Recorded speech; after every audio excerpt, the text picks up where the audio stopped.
Brace yourself for an out-of-this-world episode. We're diving into 3 jaw-dropping UFO encounters that defy explanation. Lights in the sky, unexplained sightings, and encounters with the unknown. Get ready for a wild ride through the mysterious and extraterrestrial. Tonight on Newsworthy. 2 words and 2 question marks.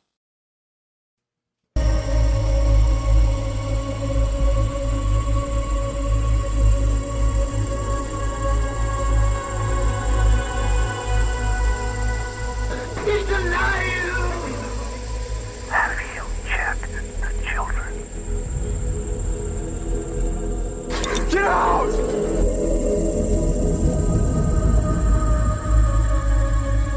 You have scoured the podcast world and finally found us, Newsworthy with Steve and Jerry, where we delve into all things mysterious, macabre, or out of this world, and decide if they are truly newsworthy. 2 words and 2 question marks.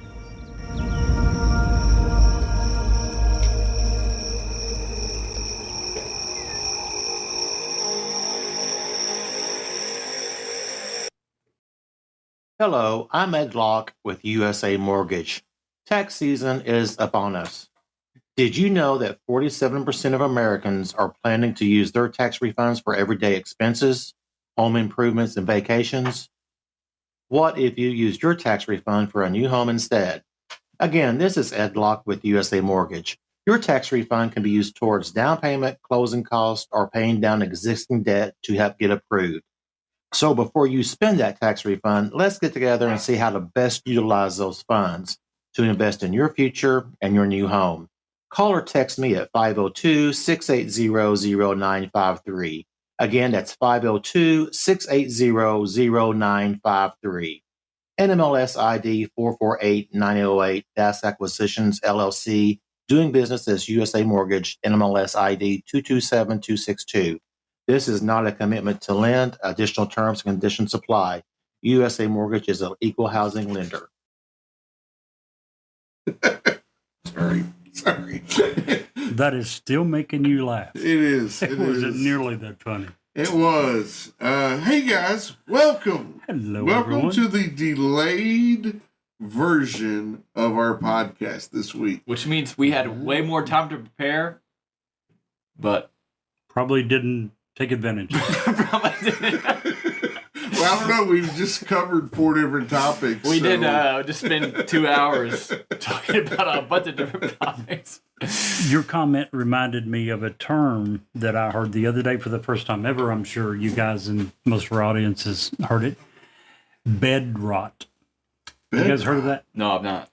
Apparently, last year on this weekend, a term began to trend called bed rot. 3-day weekend, right? President's Day, Monday, so 3-day weekend. The term began to trend because bed rot apparently means you lay in bed all day. You don't get out. You lay in bed and you sleep, you stare at the ceiling, you binge watch some show, bed rot. So, yeah. An extra day for your weekend. Did they take advantage of it? Many of them, like us, not taking advantage of the extra time we had. No. That's an interesting term because you think about like, oh, I get that 3rd day and I'm just going to lay in bed. You think you'd be all rested. But every time I've done something like that where I'm just laid in bed all day and watched Netflix like you were talking, I feel worse. Many times. I don't feel rested. I feel like, man, I need another day to I recuperate. don't do that. I can't. It hurts me. Hurts my back. Hurts my legs. Yeah, our hurts bodies are whatever. meant to move. Like we're meant to work. We're meant to. Oh, I man. agree. Man, I tell you what, it got bad last week, guys. It got bad. When your doctor tells you can't drive anymore, sometimes you run out of food, sometimes you run out of stuff. I had to steal.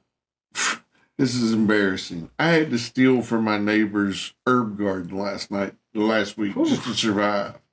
Just to survive. Yeah, I was living on borrowed time. Oh man. Yeah.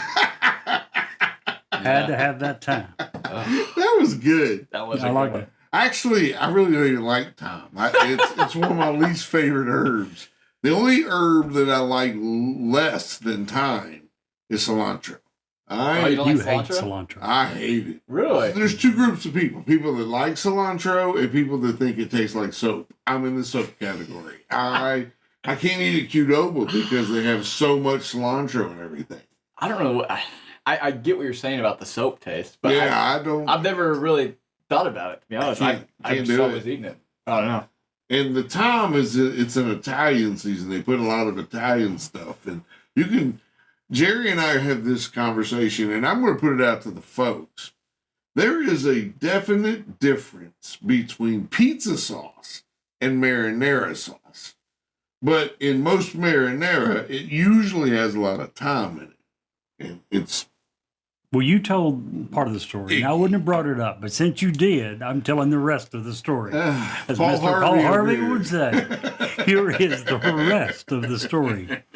Mr. Steve does not like and refuses to eat any tomato that's cooked. Yeah, I don't like Spaghetti tomatoes. sauce, marinara sauce, refuses, absolutely detests cooked tomatoes. Yeah, unless you put it in a jar and write pizza sauce on the label.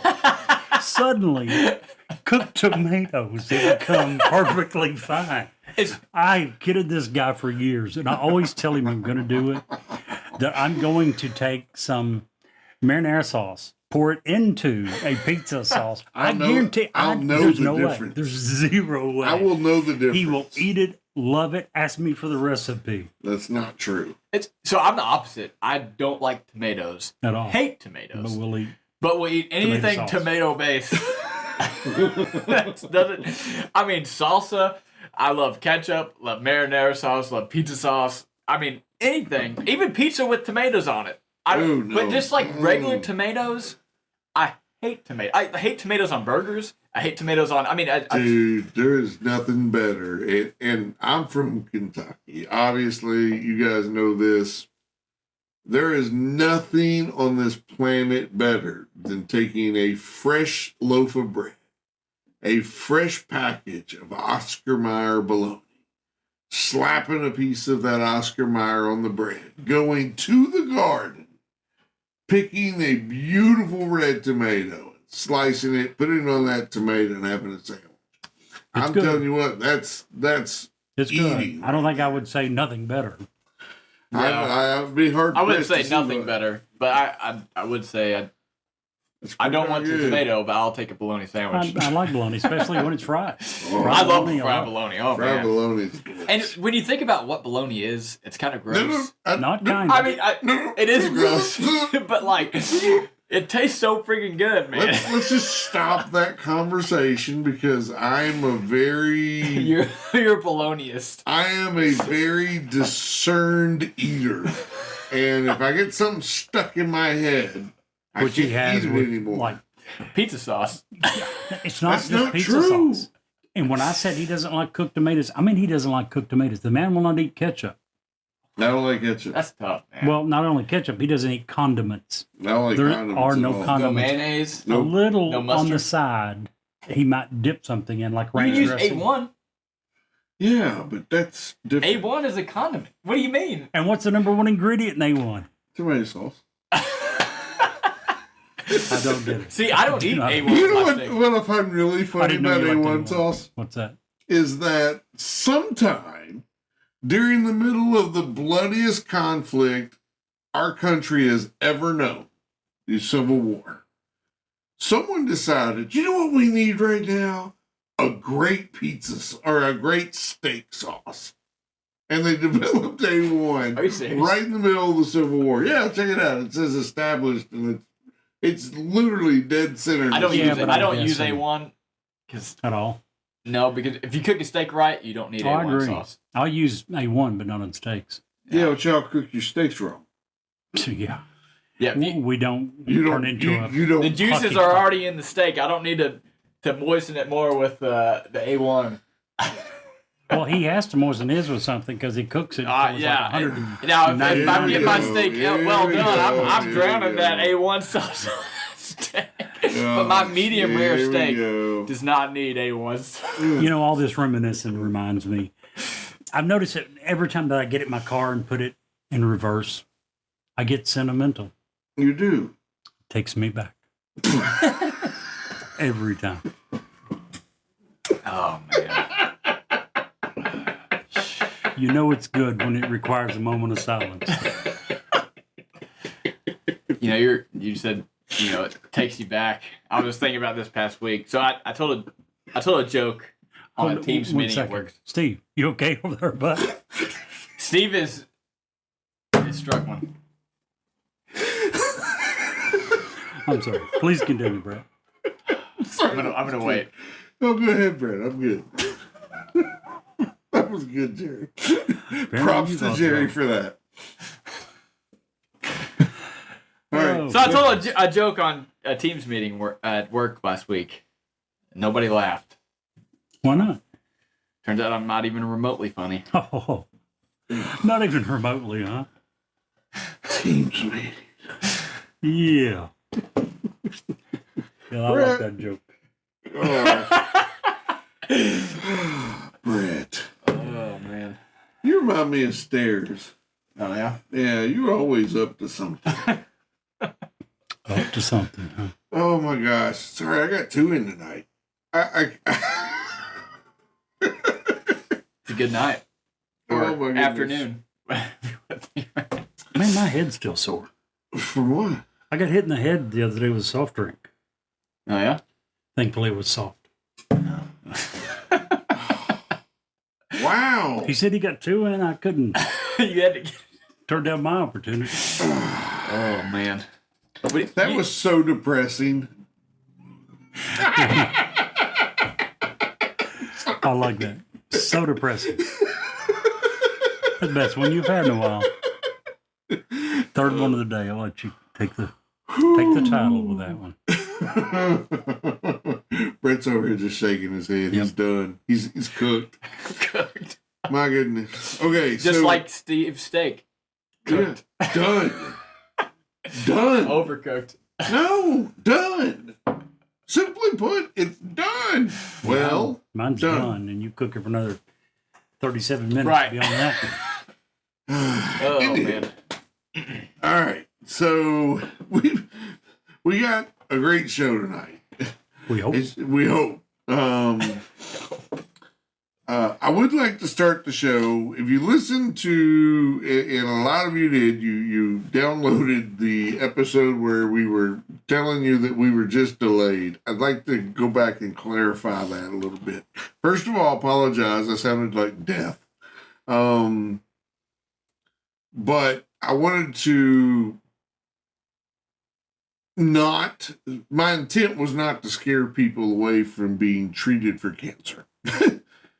Treatment does suck sometimes. There's no way around that. But as you can tell by tonight, night and day difference between that guy and the guy you see today. That guy was the culmination of 3 weeks of a very restricted diet, of not having the type of medicine that I will require the rest of my life. I had to have, because of the cancer, I had to have my complete thyroid removed. Your thyroid, for all of its little bitty purposes, does an immense job inside the human body. Controls all your hormones. It controls the pituitary and the pineal gland. You can become confused. You can become angry. You can be thin. You can be fat. It controls so much. And when you don't have a thyroid and you don't have the medicine to replace the thyroid hormones, then you end up doing what I did, which was the thing that made my doctor make me stop driving, which was you look in the refrigerator for 10 minutes for toothpaste and then get mad because you can't find it. Yep. Or you drive to work and you drive to the place you haven't worked in 10 years. And you're sitting there like, what the hell am I doing here? And then you figure it out and you go to your real work. I will You say did that one too. I did that one too. Yep. I just But my doctor nailed it. He said, we're going to hit you with this dose of radiation. And that's the main reason for the delay. We could have done a all remote show. Jerry has very young grandchildren that he deals with on a daily basis. Brett has very young children and one on the way. I was highly radiated, had to isolate upstairs. Would have been almost impossible to. Our show was so based on being able to see each other and interact with each other visually and cue wise and how we speak. And when we first started it, it was really tough to, we stepped on each other a little bit, but now we've kind of started figuring all that out.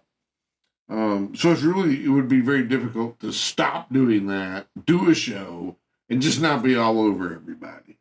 And finally, we've done this for almost 2 years. In May, it'll be 2 years we've done this. And I believe that the product gets better every week. And you deserve that. So if it means we delay a few days to get you that product that you deserve, that's what it takes. Now, did last week suck and the week before that suck for me? Yes. Does cancer suck? Yes. I wouldn't recommend 1 star. Do not recommend any form of cancer. But there's a lot of people out there dealing with a lot worse than what I had. And I don't want to belittle what they're going through. Pray for them, love on them. If they need something, help them out. It's a lot, but it's worth it. Everybody has somebody, whether you know it or you don't know it, that's loving you, that's taking care of you, that's looking up to you, that feeds off of you, that you matter. So take care of yourself. I just want to, one more thing about it. I'm 48.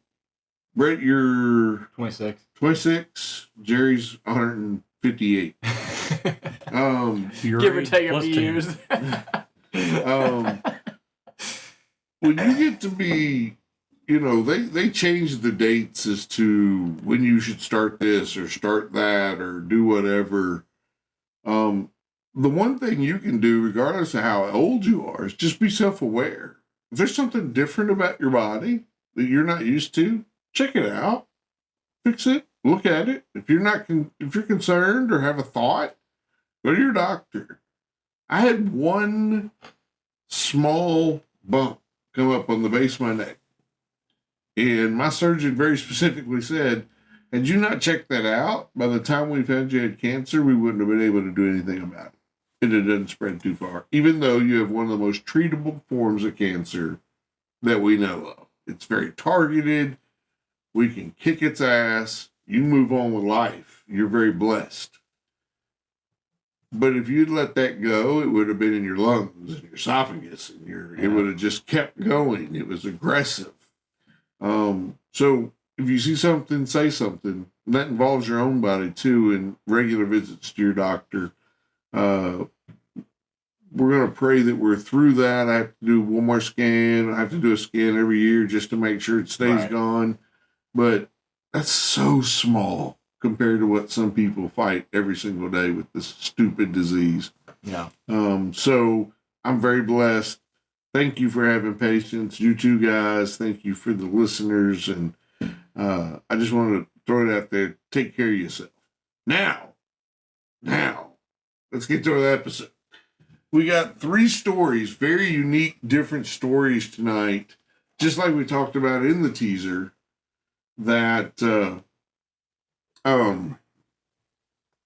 we have 3 stories that involve real, and I'm using air quotes because we weren't there, we don't know, but very real to the participants of alien invasions or alien attacks that do not involve War of the Worlds, that does not involve, Independence Day.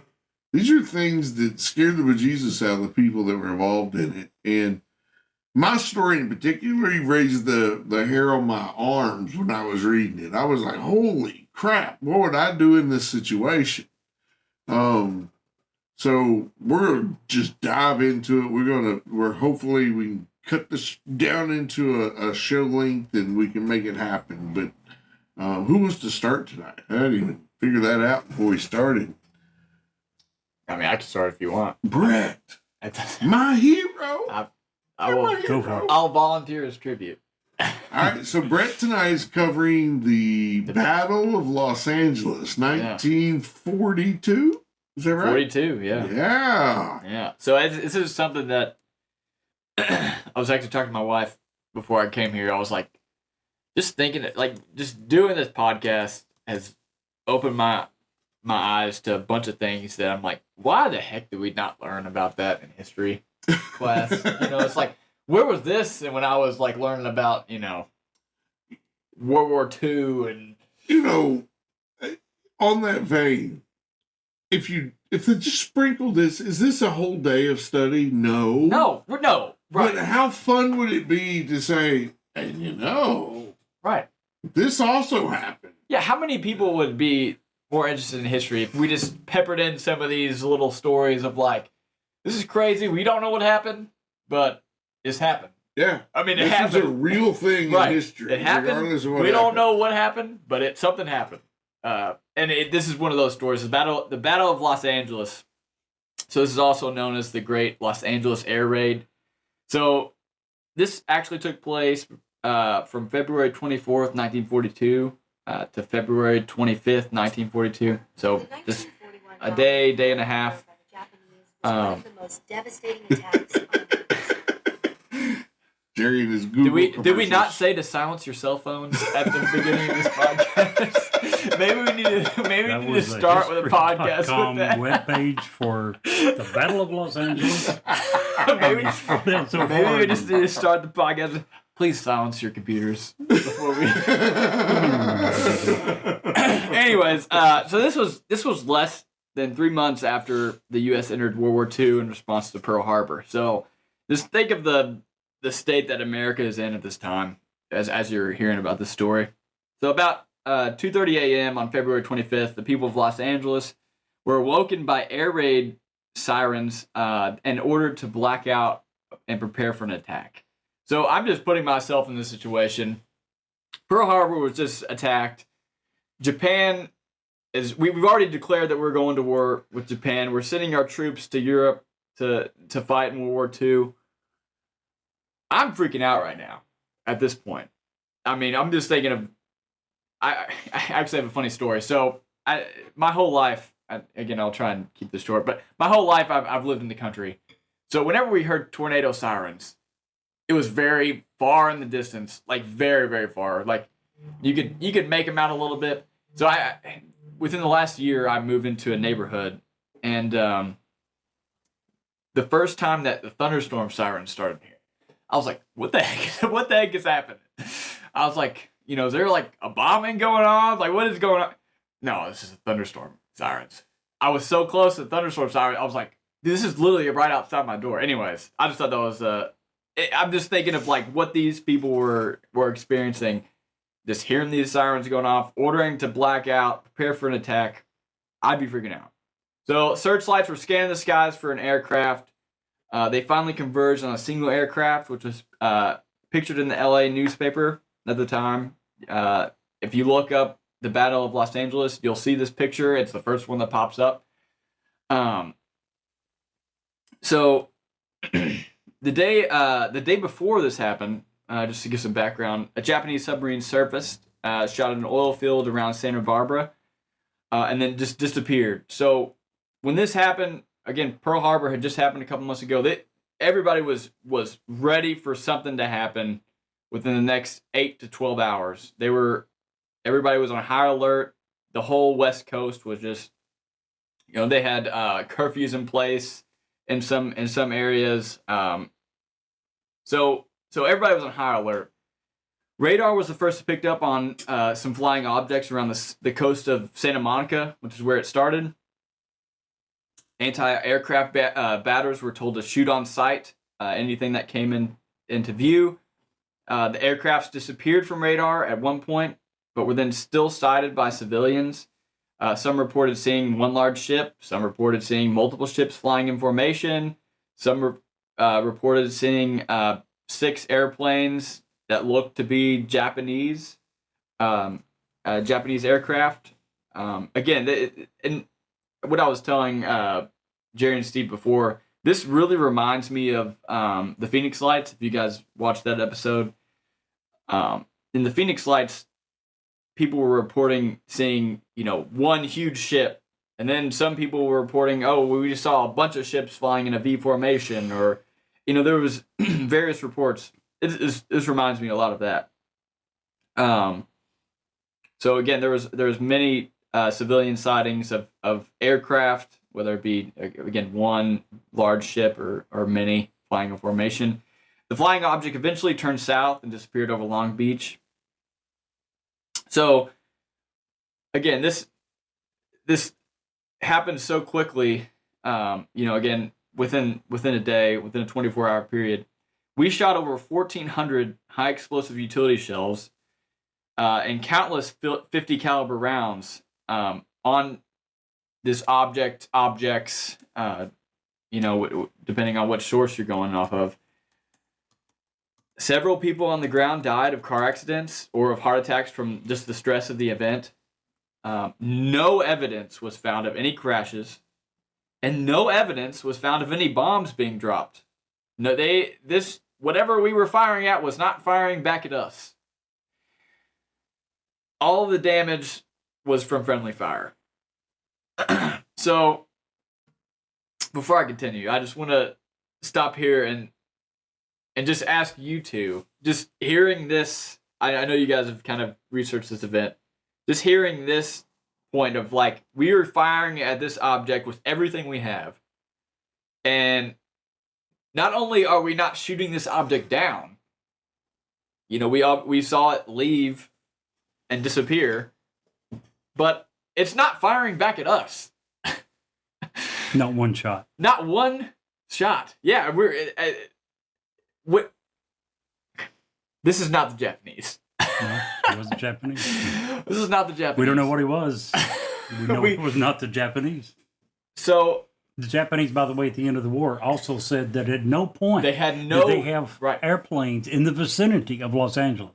What reason would they have to diminish their own abilities and skills?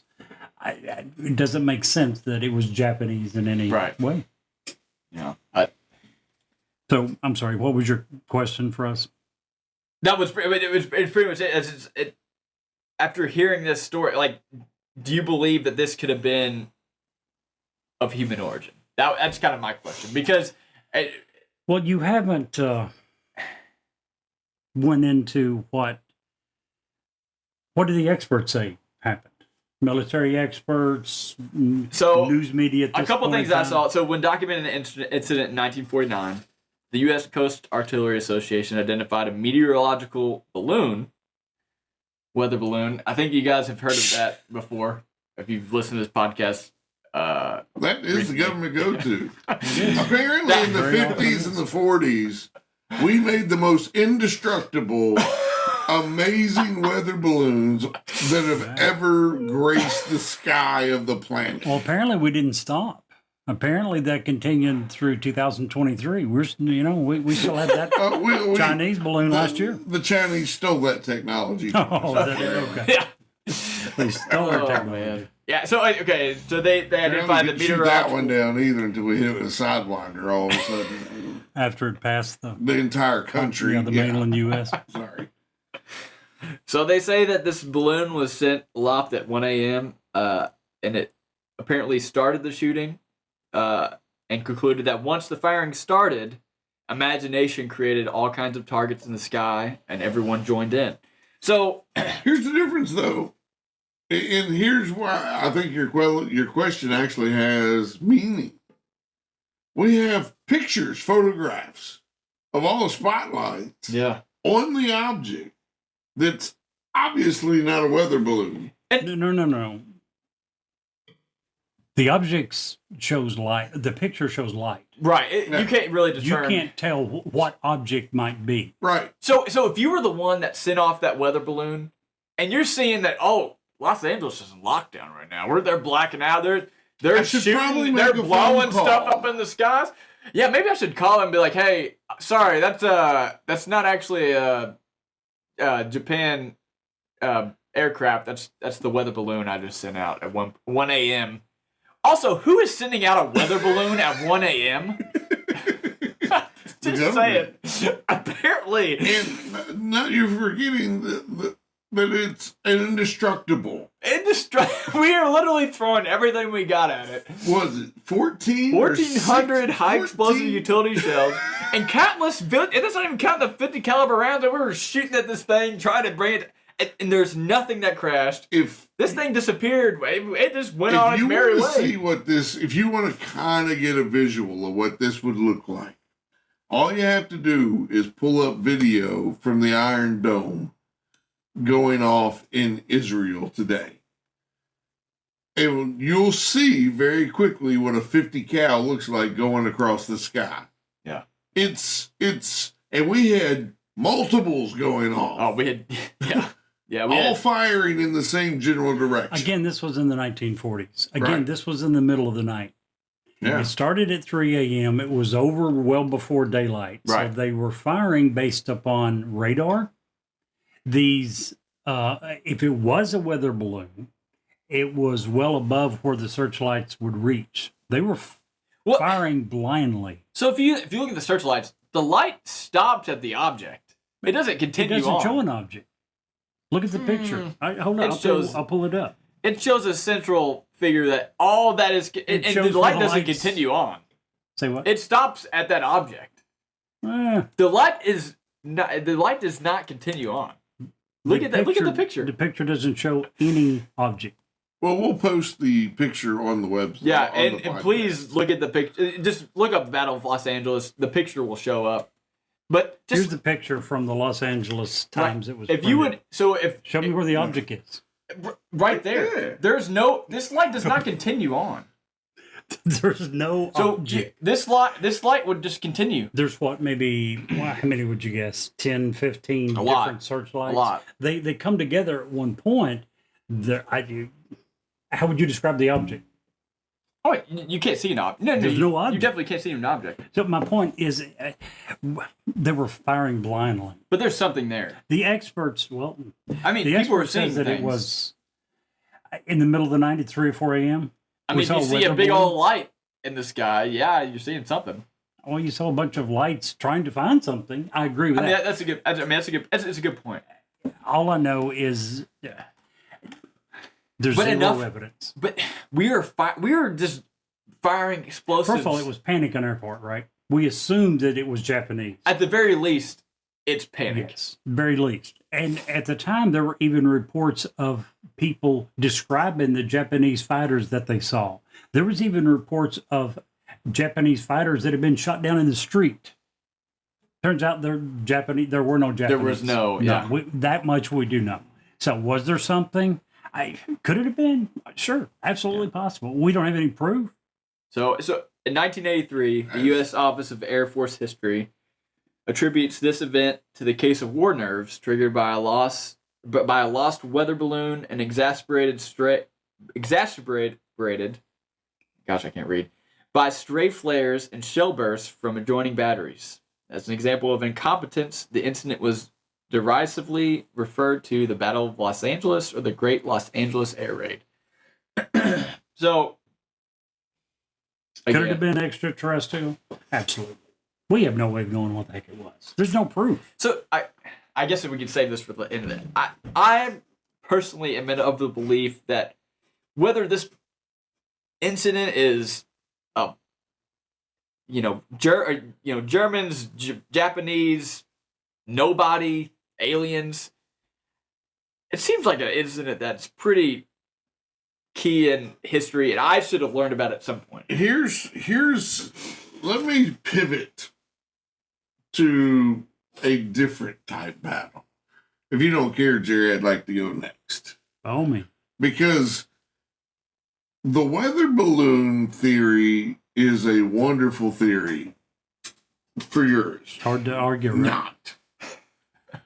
But the best theory that they've come up with for mine is that a family of 11 folk were terrorized by a pair of alien ship gliding, shield wielding great horned owls. It blows me away sometimes the stories that our government will go through and try to convince people that what they saw they did not see. It's kind of like Men in Black with Tommy Lee Jones and Will Print or Fresh Prince, Will Smith. Yeah. I want to talk about the 1955 case, and it's called the Christian County incident or the Hopkinsville incident, where a family was under siege for over 12 hours by a large group of basically little green men. Now, these men aren't like the typical aliens you see with the big bulbous head and no ears and the big eyes, or what we refer to as the Greys. These guys look very much like the Kentucky Goblins that I covered in the bonus story. If you stick around for the bonus stories, you learn things on this program. I'm just saying, a lot of people, I didn't realize it, but there's a lot of people out there that just doesn't pay much attention to the bonus story. Shame on you. That's Some an of the awesome most story. interesting material. It absolutely is. But let's talk about the Sutton family. The Sutton family was a typical Kentucky family in the mid-50s. Hardworking, religious, didn't play around, wasn't known to be a dramatic family, wasn't known to be a family of a bad bringing up, if you will.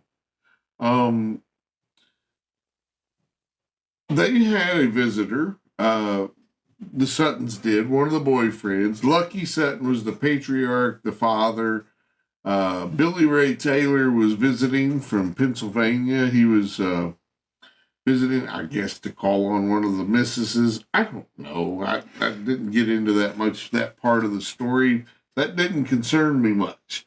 What did concern me was there's no running water in the house. And Billy Ray Taylor had went outside to get some water from the well. Came running back in the house, excited, said, "Hey, there's a bunch of lights back here in this gully behind the house. I just think I saw a spaceship land." Well, the family laughed it off, blah, blah, blah, called him a crazy person. They went about their stuff. He keeps getting up, looking at the back windows because he knows what he saw. However, very shortly, the dog starts raising a ruckus on the porch. So Lucky and Billy Ray grab their guns, typical Kentucky folk, go out on the porch, and standing in front of them, 10 to 15 feet away, is a 3-foot alien being, small, green, pointy ears, with his hands raised up like he's trying to surrender. That was what they anticipated. And Billy Ray panicked and shot it with his .22, in which case Lucky unloaded the shotgun.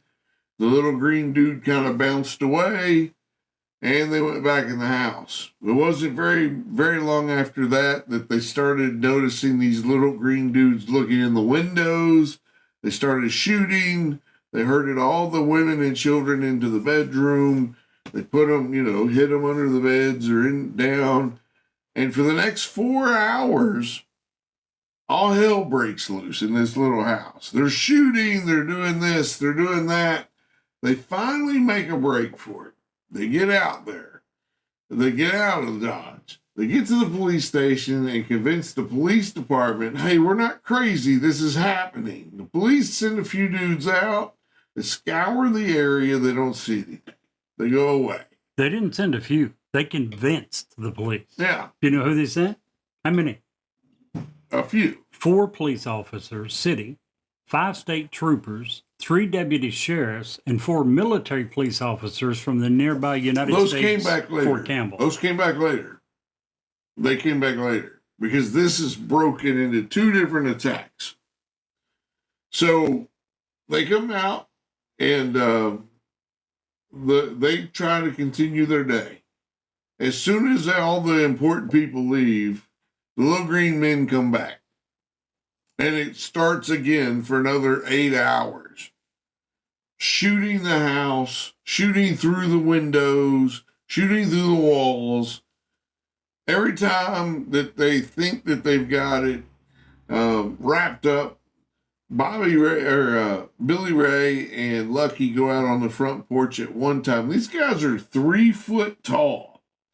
They're on the front porch, and Billy Ray's looking around, and one of the guys is on top of the roof, reaches around, grabs him, and lifts him off his feet by his hair.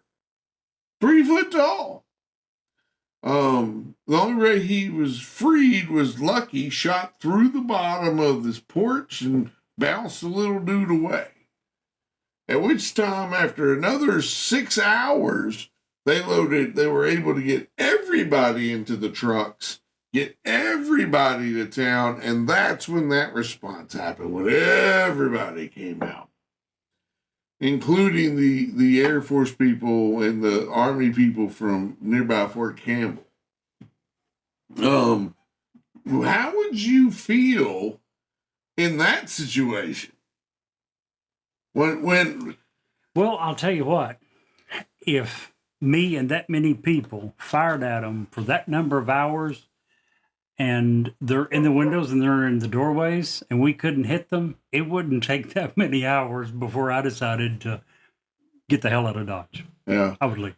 So yeah, At 2:15 is when everybody left the first time and it restarted. these people were stocked with ammo. Yes. Big time.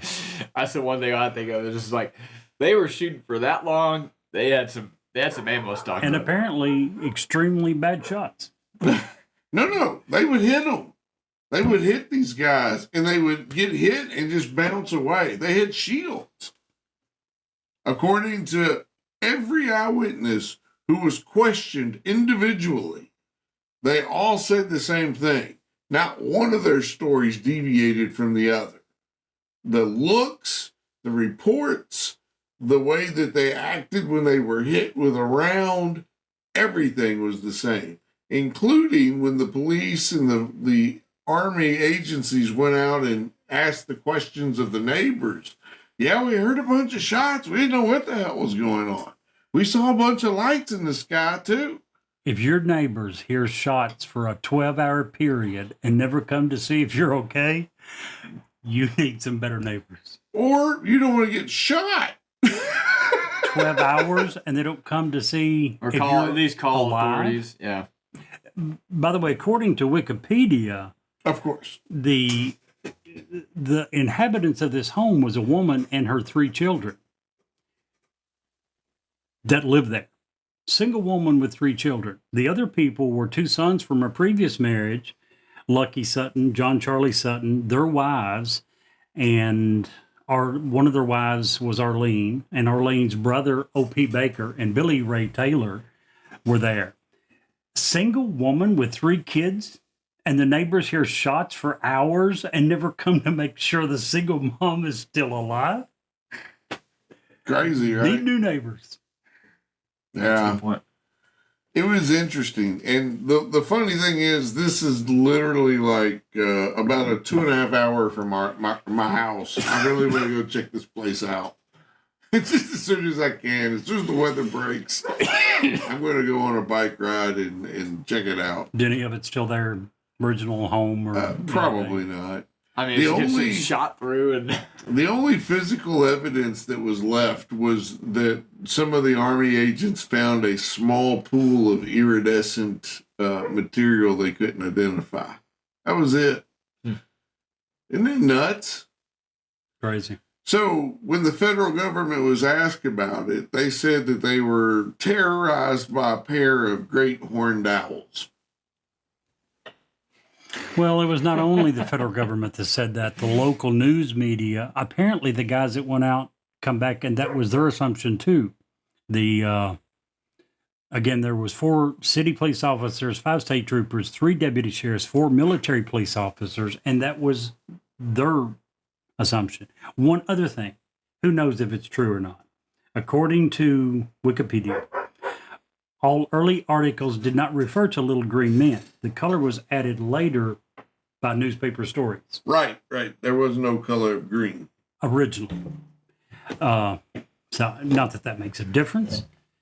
By the way, I looked up little green, the owls in question grow to be 25 inches tall. Right. I cannot imagine a friggin' 2-foot owl. I'm not saying that's what he was. I have no friggin' clue what he was.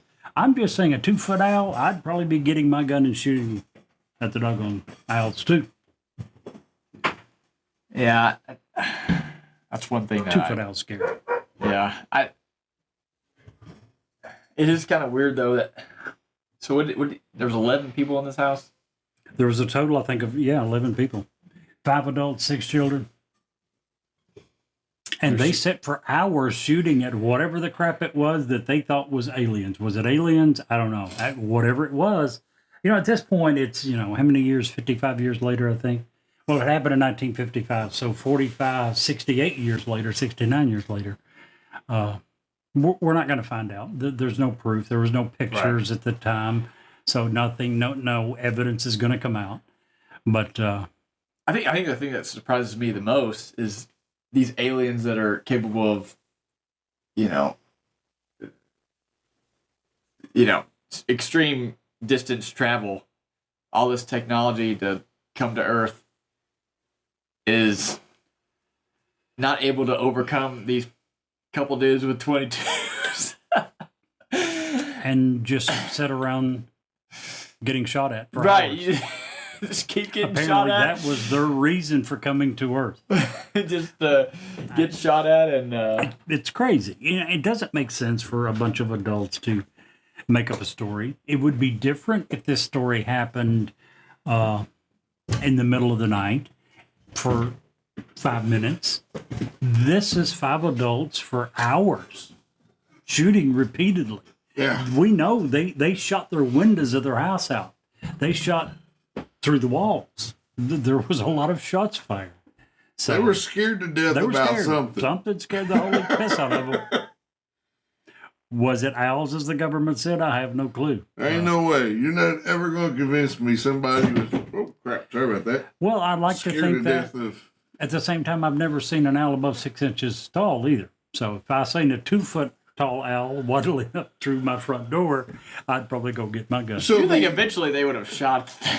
You would have thought. and not only Supposedly that, they did, and there was like a metallic sound, I think. Is that correct? Yeah, and there was an owl's not going to reach around the porch, the front porch, and pull you up by your hair. No, that is definitely true.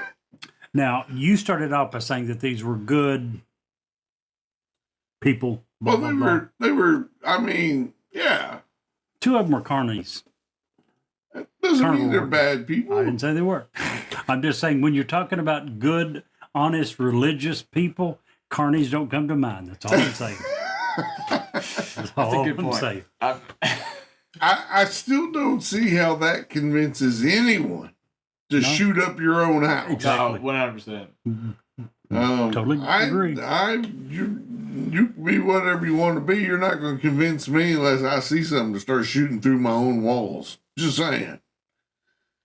This story scared. I mean, it was when I began hearing it, and I'm like, Brett, I'd never heard anything about this, and I've lived here most of my life. Yeah. Crazy. Again, according to Wikipedia, French UFOologist Renaud Leslet argued in a publication that the best explanation of the case is that the residents had simply seen great horned owls. That's from a UFOologist. Yeah. Well, Does he know? Does he have the answer? I have no clue. the I'm not French saying also that believe is- they'd rather eat snails than hamburgers, so I don't give them a lot of Have you credit. ever tried escargot? I have. Really? Yeah. I'm surprised you would even try it. I did try it. It was on a cruise ship. I tend to try a lot of things I don't have to pay extra for on a cruise ship. See, that's the whole. Especially something with the price of escargot, right? Absolutely. A lot of times I was raised very, very poor, and if I find something I like, and this drives Jerry crazy, if I find something at a restaurant I like, I tend to stick with it, and I don't try things much off of that beaten path. Again, as Paul Harvey would say, the rest of the story is he doesn't tend to do this. Without exception, the man finds one dish in a restaurant that he can tolerate. That's all he will order for the next 30 years. Because why would I want to waste the money and buy something I That he might don't not like. like? I will say I like a variety of different foods. I'm the same way. It's like if I find a meal that I like in a Mexican restaurant, I'm gonna order that every time. Yeah, because it's I just- like it. Right. Never deviate. Now, on the cruise ship, I've paid for everything they have to offer. So if it's something like frog legs, I've never had frog legs, and I don't have to buy them. And if I don't like them, they're going to bring me something else. Yeah. I tend to try a lot more stuff, and Frog legs are escargot good. is one of those things. I tried. Yeah, frog legs are just like chicken. Yeah, they are I see, I literally. didn't They like say it. that about a lot of stuff. You It's didn't like true. frog legs? It It was literally on- tastes like It chicken. was on the bone, and I don't eat food on the bone. What? Yeah, I don't like anything off the bone. Well, Okay, have you ever had? here's what he means. Oh my goodness. If he sees the bone, he can't eat it. Yeah. True story. The man cooks Thanksgiving dinner. Yep. He cooks the turkey, the whole complete turkey. Yep. He takes it out of the oven, sets it on the top of the stove. I go He to a leaves different the room.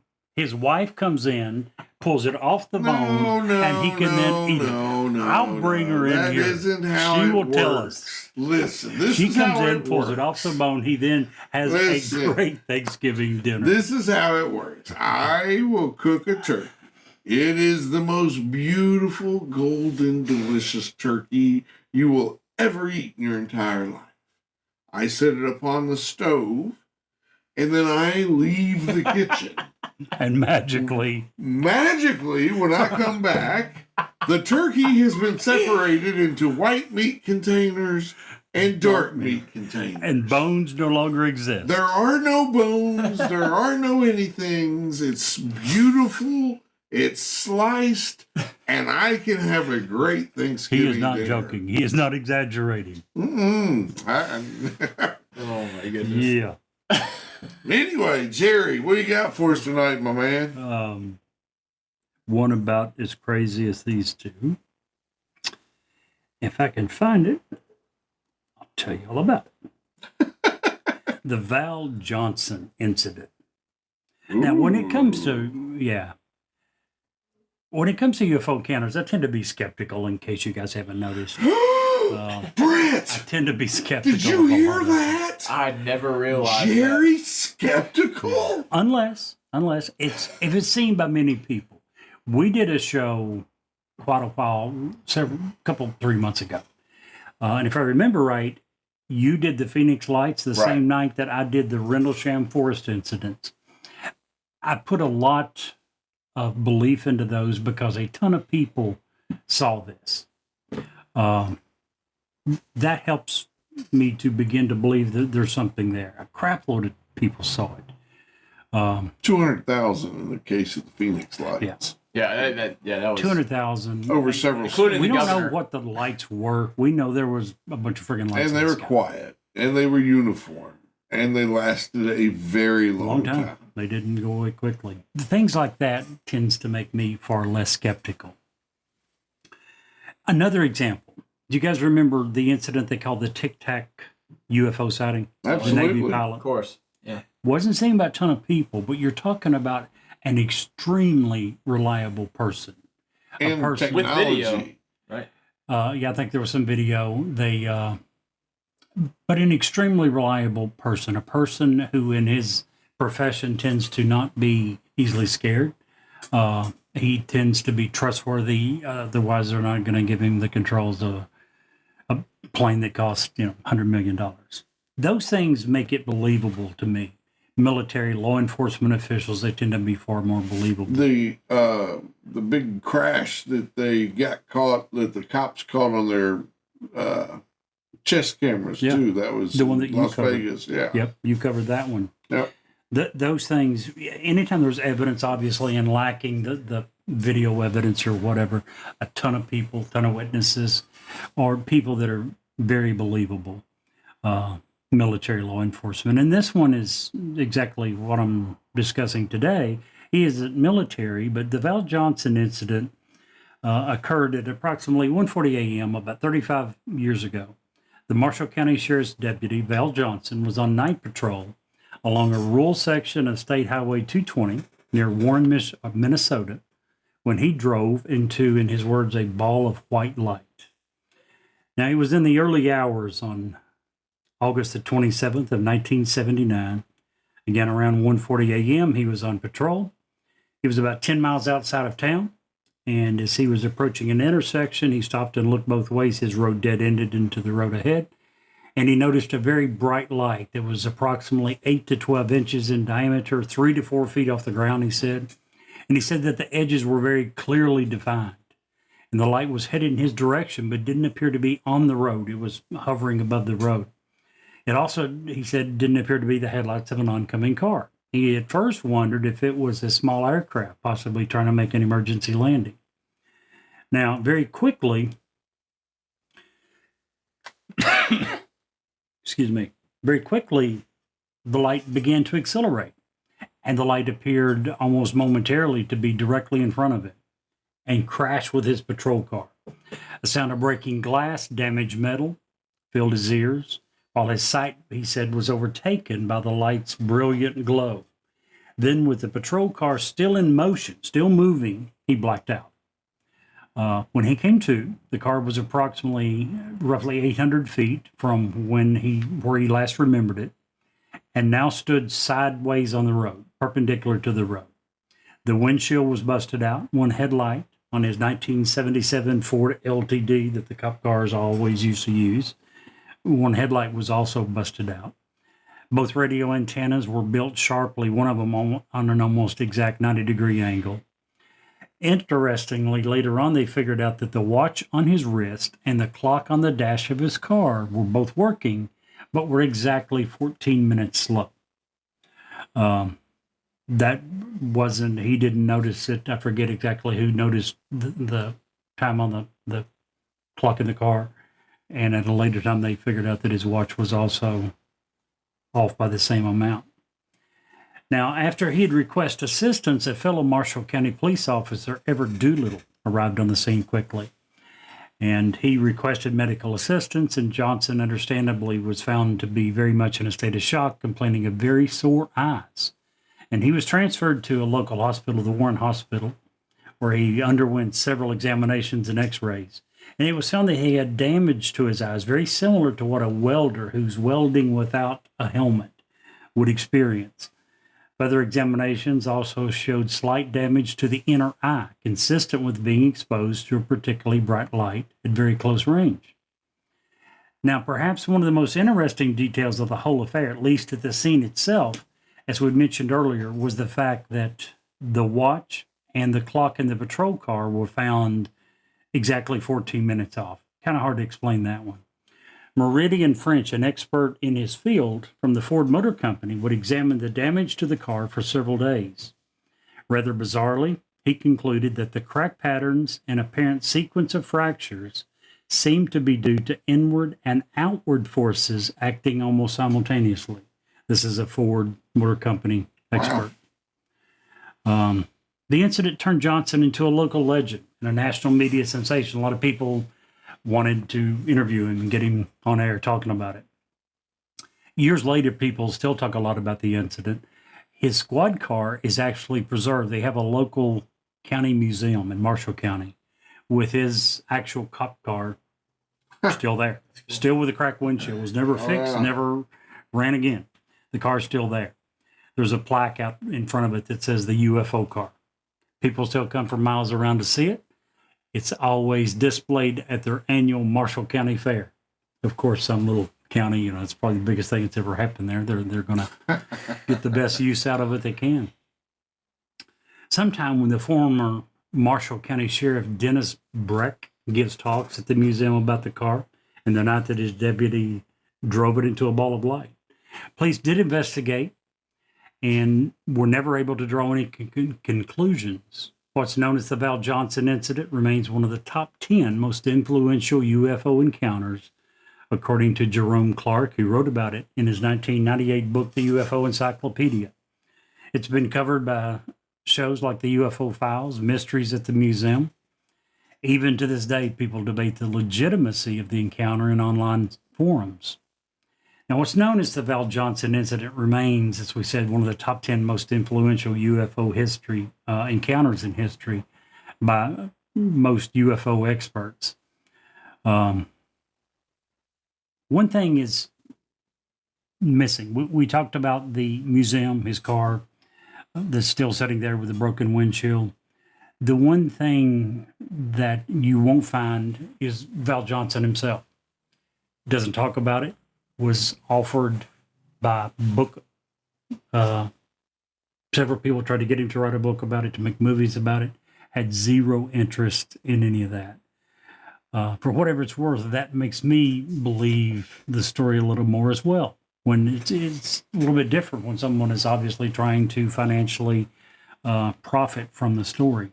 So, to sum it up, if you have a UFO story and you want me to believe it, and you're the only one, the only witness, this is the way to get me to begin to believe it. Be a trustworthy, reliable witness, spent his entire career in law enforcement, and not appear to be wanting or trying to financially benefit from it. So, was it a UFO? I have no clue. Neither does he. The last thing that he's publicly said about it is that he saw a ball of light. I drove toward it, and suddenly it was in the car with me. It's unexplainable and remains so. I'm happy with my mental stability. He also, when asked specifically if he thinks it was extraterrestrials, says no, he doesn't think so. He says, yeah. He says, I doubt it. He said, to me, it's something I can tell at the bar, and that's about it. But once again, if you want me to believe your story, Right. play it off like this. Because every story we've talked about, it's always, what do they have to gain from this? You have to consider it. If you got a book that's coming out about, whatever incident, you have something to gain from it. If you have a movie deal that is in the works, you have something to gain from it. And it's always, okay, well, what's your motive? If you have no motive and you're just telling the story as it happened and not trying to gain anything from it, then you're like, okay, well, something happened. Yeah, there's something there. Something cracked the windshield. Did he have a bad? And this is in a situation where, like, the front of the car is bashed up and he had an accident. He's trying to cover up having an accident because he's been on the sauce. You know what I mean? Sure.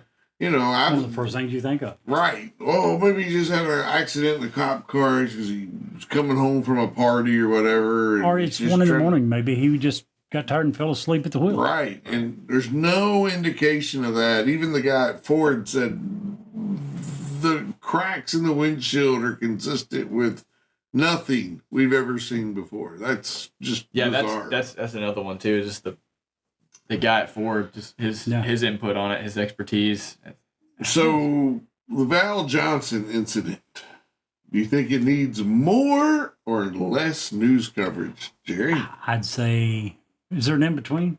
So let me ask just real quick. Sure. So it was one of the top 10 most influential UFO sightings. What made it the most influential?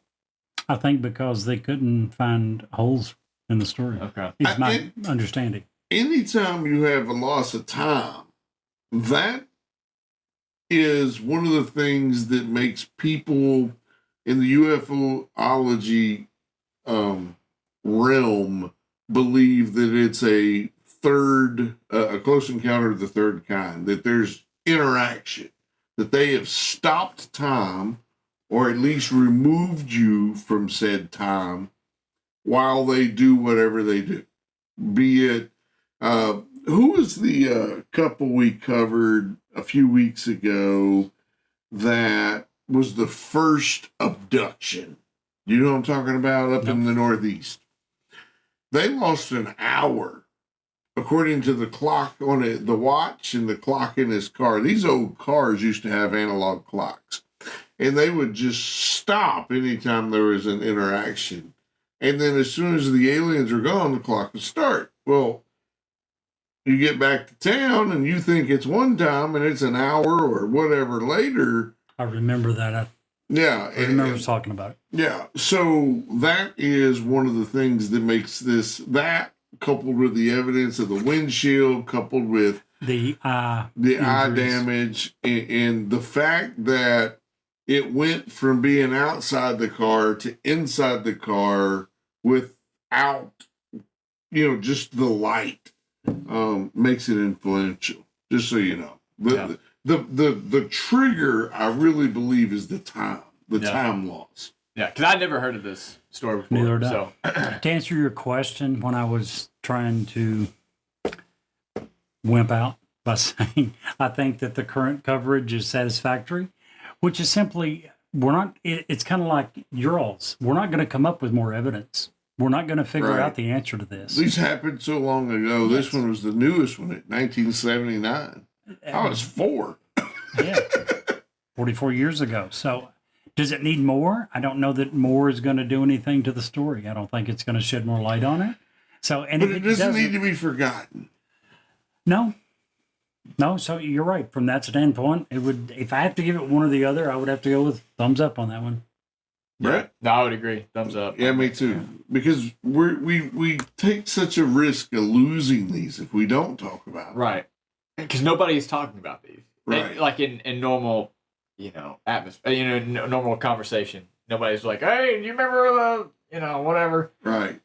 And it's definitely not taught in history class. So like you said, it's just So to keep it. what about the Kentucky folk in Christian County? You guys, I believe, since I started that story, I'll go first.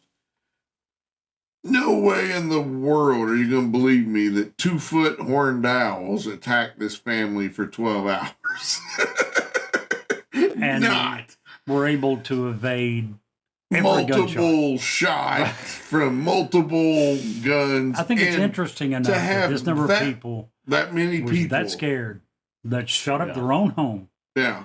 That I don't know you're going to come up with more evidence. I don't know you're going to be able to shed more light on the story, but it certainly shouldn't be forgotten. Yeah. So thumbs up for me on this one for sure. I would agree. I would also agree. Yeah, just in the fact that it's another, point to be like, for the defense of UFOs. Well, this happened. Yeah. Well, this happened. Well, this Right. happened. Like, and all these things are kind of sounding very similar. And yeah, Right. yeah, I think, Battle for Los Angeles. yeah, this is one that when I was researching it, this is one thing I was really wondering why this is not taught in schools. Like, why this incident isn't ever even just as like hey, this, after Pearl Harbor, we were in a really scared situation and we started just firing at nothing. Even just, or a weather balloon, just that being talked about in schools as a teaching moment of like, hey, even in times of fear, we need to, kind of think about what we're doing. No, it's not taught anywhere. It's you have to dig for this stuff. So and just if you're just thinking about it in that context, I would say 100% thumbs up. I think something actually did happen. I 100% agree. So I would say double thumbs up for that. And the fact that the ominous at this point, for me, government says weather balloon automatically equals alien for me. I'm just saying. That's where I'm at. So thumbs up on the Battle for Los Angeles. So you think that we had aliens over United States last year? No, we knew that was a Chinese balloon. we What knew I that was- didn't know is why we okay. let it just glide all over our country without shooting it all the way back to China as soon as it crossed Alaska. That's what I Well, didn't I understand differ about with that. you guys. I think that in all odds that the experts were probably right. This probably was a weather balloon. But more so than that, I 100% agree with Brett that why isn't this mentioned? Yeah. If you are a history teacher and you want to turn your kids into interested students instead of guys that are sitting here using toothpicks to hold their eyelids open, listening to you go on about the same stuff they've heard forever, bring up this. And as Steve mentioned, it doesn't need to be an entire episode. Spend 5 minutes and tell them if you're interested. You know, in today's world, everyone's got the internet. Go to the library, look it up on your phone, do some research, but spend 5 minutes. Yeah. Give them enough teaser to get them interested. Why in the world it wouldn't be used at least to get students interested in topics like the World War is beyond me. So more so than any of the rest, this one needs more coverage. Also, if you want to hear more about Kentucky goblins, check out one of our previous episodes and listen to the bonus story, which is coming up very soon. Man, that episode is really interesting. And if you'll stick around for us for just a few commercials, we have another great story to tell you.